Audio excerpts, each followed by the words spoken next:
এক শহরের মধ্যে দুই দেশ, এমন একটি দেশের কথা জানেন কি যেটার এক পাশে ইউরোপ, অন্য পাশ এশিয়া মহাদেশ? পামুকের ইস্তানবুল। এটাই বোধহয় পৃথিবীর একমাত্র শহর যার দুটো অংশ দুটো আলাদা মহাদেশে। পশ্চিম ভাগ ইউরোপে, পূর্ব ভাগ এশিয়ায়। বিখ্যাত সিল্ক রুটের পশ্চিম দ্বার এই শহর।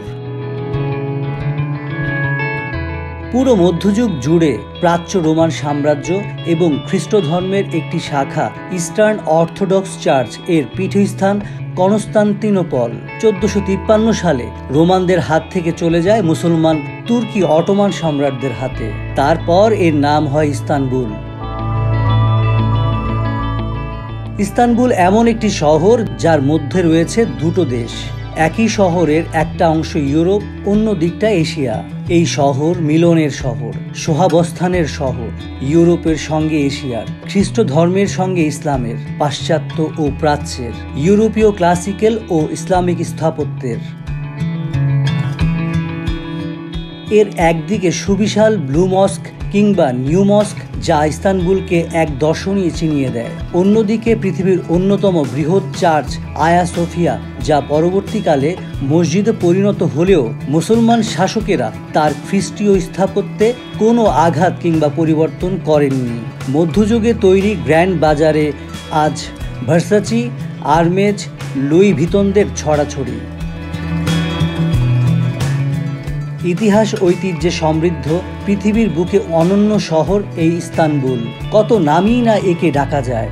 ইউরোপ এশিয়ার প্রবেশদ্বার, আন্তঃমহাদেশীয় নগরী, রোমান, বাইজেন্টাইন ও অটোমান সাম্রাজ্যের রাজধানী, মসজিদের শহর হিসেবেও পরিচিত এটি।